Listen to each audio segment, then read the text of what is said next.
Okay, let's talk about the spine. I mean, it's central to pretty much everything we do, right? Bending, twisting, walking, just sitting here listening. Absolutely. It's our core support and also the main highway for all the signals between the brain and the body. Super important. Totally. And it's kind of amazing how much we just expect it to work without thinking about it. That's exactly it. And, sometimes we might be doing things that aren't great for it without even realizing. So this deep dive, inspired by some really interesting points from the Finch Q guys. Yeah. We're going to look into those everyday habits, the ones that might be sort of subtly causing harm. Okay. And the goal really is just to arm you with some knowledge. Right. How to protect that spine, keep it healthy, for the long haul, for a lifetime of movement. Right, because we want that independence. We've been looking at this article that really digs into spinal health, some of the risks, but more importantly, what we can actually do. Yeah, practical stuff. Exactly. We're not trying to scare anyone here. It's more about highlighting some maybe surprising links and giving you things you can actually use, starting now. Sounds good. Okay, so where should we start? What are some of those really common ways we might be, accidentally hurting our spines? Well, let's kick off with something almost everyone does every day. Lifting. Yes. Lifting. The article makes a really strong point about lifting with a rounded back or twisting while you're holding something. That puts huge pressure on the discs, the sort of cushions between the vertebrae. And it's not always like lifting furniture, is it? No, not at all. It could be, a heavy bag of groceries, picking up your grandchild, even just taking out the trash bin. It can sometimes just be that one awkward lift, and that can lead straight to a herniated disc or, a really painful muscle strain. So the big takeaway there, use your legs, let your back support, protect those discs. It's so easy to just bend over without thinking, though, especially when you're in a hurry. It is. Habit, right? So what's the proper technique? Remind us. It's pretty simple but vital. You want to bend at your knees, not your waist. Keep whatever you're lifting really close to your body. Keep it close, yeah. Close. And then push up with your legs. Your legs have the powerful muscles. Let them do the heavy lifting, literally. Got it. Legs, engine. Makes sense. Now, something else, and I know I'm guilty of this, and probably lots of people listening are too, posture. Posture. Yeah. Hours at a desk or just slumping on the sofa watching TV, it feels, easier sometimes. Feels easier in the moment, definitely. But it's actually putting your spine in a really disadvantaged position. All that time hunched over. It misaligns the spine. Misaligns it. Yeah, and it puts all this extra strain on the muscles that are supposed to be supporting it easily. Yeah. And the thing is, the article points out, this can lead to long-term issues like chronic pain, maybe even disc degeneration over time, or pinching nerves. Wow, okay. That's more serious than just looking a bit sloppy. Absolutely. So good posture isn't just about, sitting up straight for appearance. It's fundamental for keeping your spine healthy long-term. Sit tall, you really do feel a difference. Okay, I'm sitting up straighter right now. So what are the key things for good posture then? Sitting or standing? The principles are pretty much the same. You want to keep your back relatively straight, shoulders back, but relaxed, not hunched up. Yeah. If you're sitting, feet flat on the floor is good. And try to have your screen, your monitor, at eye level so you're not craning your neck down or up. Eye level, okay. That might take some adjustment for people. It might feel a bit unnatural at first if you're used to slouching, Yeah. But honestly, it's a game changer for your back. Posture check. Right. What about, just not moving? So many jobs, so many lifestyles now involve sitting for long stretches. That's a huge one in modern life. Yeah. Definitely. A major challenge. Because when we sit for hours on end, those important muscles that support the spine, they just get weaker. They weak? Yeah, they're not being used effectively. And if you connect that to the spine itself, if the muscles are weaker, the spine and the discs have to take more of the load, more pressure. And that prolonged pressure, it can even affect the hydration of the discs. They can actually lose some of their cushioning ability, maybe speed up that wear and tear process. So sitting is sort of actively working against the spine's support system. In a way, yes, if it's for too long without breaks. The key takeaway here is really, movement is like medicine for your spine. Don't let sitting for hours stiffen everything up. Okay, so we need to break it up. What's the advice there? How often should we be moving? The recommendation from the article is pretty straightforward and doable. Try to get up and move around every 30 minutes or at least every hour. Just stand up. Stand up, walk around a bit, maybe do a quick stretch. Doesn't have to be a workout. Just changing position, getting the blood flowing. It makes a surprising difference. Your spine needs that variety. Good reminder. I need to set a timer. Okay, something else the article mentioned was repetitive motions. I hadn't thought much about that specifically for the spine. Yeah, it's more about the cumulative stress. It's not one big event, but doing the same kind of bending or lifting or twisting over and over again. Like in certain jobs? Exactly. Right. Think about assembly line work, or maybe even things like vacuuming frequently, gardening, warehouse jobs. Those repeated stresses can gradually wear down the spinal structures over time. So it's the small, repeated strains adding up. Precisely. It's not just the big, obvious injuries we need to be careful about. So what can you do about that if it's part of your job or hobby? Well, ergonomics is key. Can you adjust your workstation or your technique to make the movement less stressful? Use tools to help. Right. And also just consciously changing your position frequently, taking micro breaks. It helps avoid overloading one specific part of your spine again and again. Okay, makes sense. Now, this next point was really eye-opening for me, the link between smoking and spinal health. Ah, yes. That's one that often flies under the radar, but it's quite important. How does that work? Well, the article explains that nicotine actually constricts your blood vessels, Okay. and that reduces blood flow. Crucially, it reduces blood flow to the spinal discs. These discs need that blood supply to get nutrients, to repair themselves.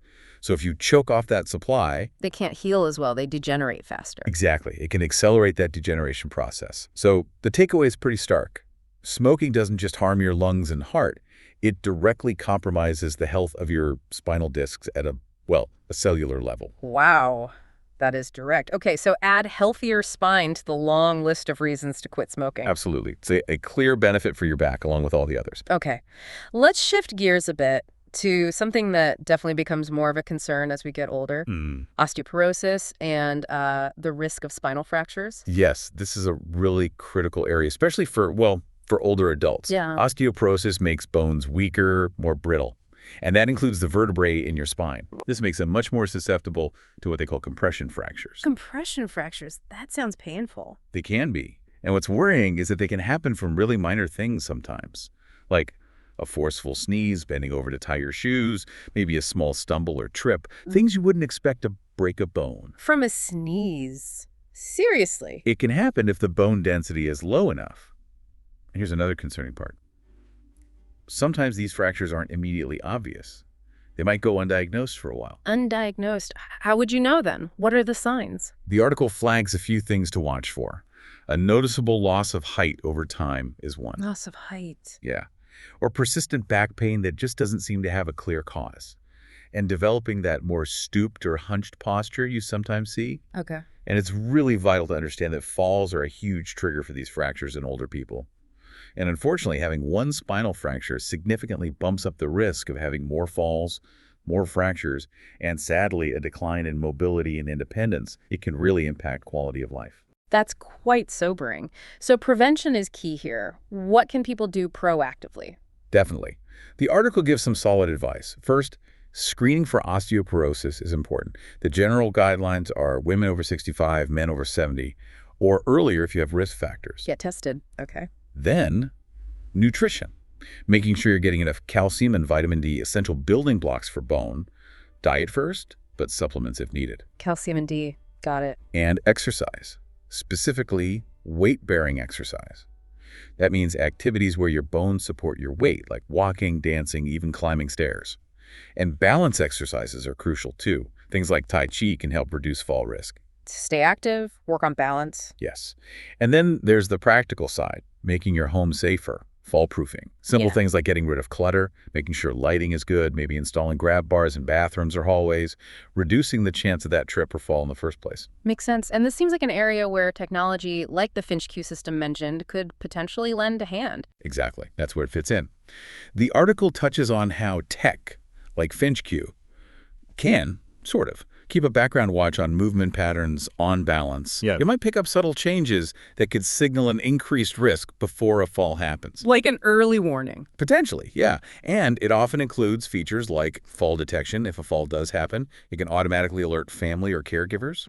Plus, monitoring activity levels if someone suddenly becomes much less active, that could also be a flag. It's about adding that extra layer of support and awareness. Okay, that safety net aspect is interesting.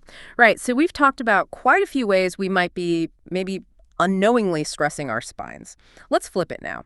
Let's talk about the positive stuff, the daily habits we can build for a healthier, stronger spine. Yes, the proactive part. This is where we can really take control.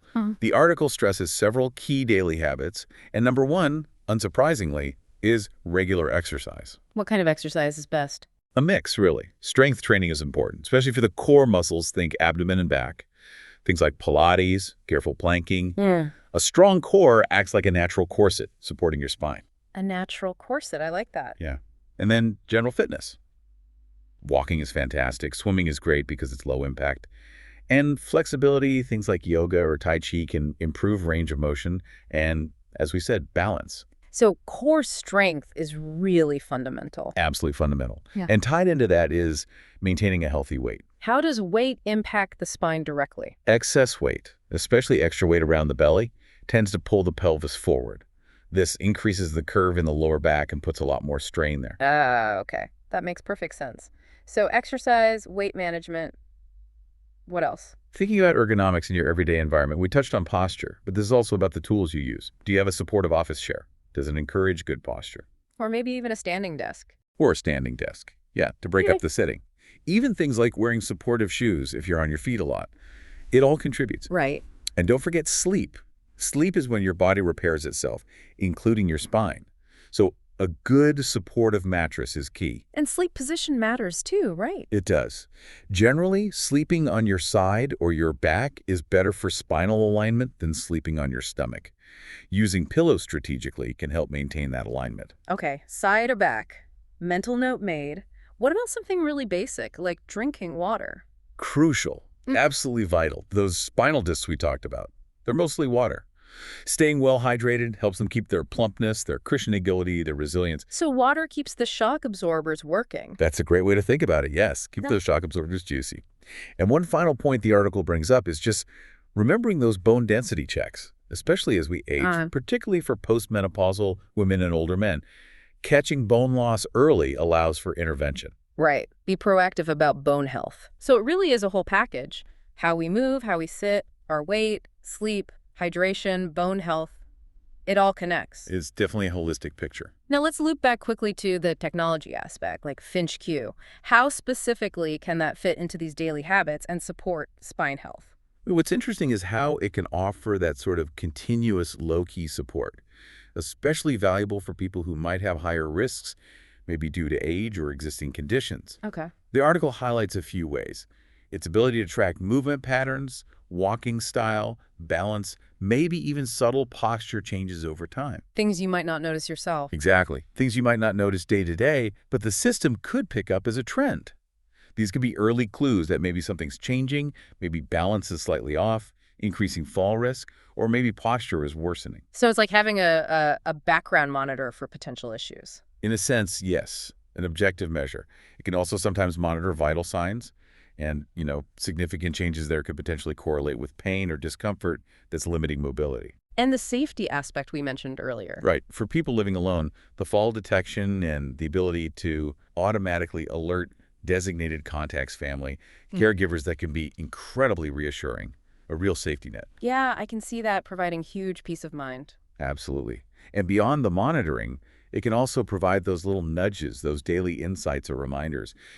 Time to move a bit, or remember to hydrate, or prioritize rest today. Gently reinforcing those healthy habits we've been talking about. Helping to build those routines. Precisely. All contributing to better long-term spinal health. This has been, wow, really insightful. It's so easy to just not think about our spines until something goes wrong. That really is the key message, isn't it? We only get one spine.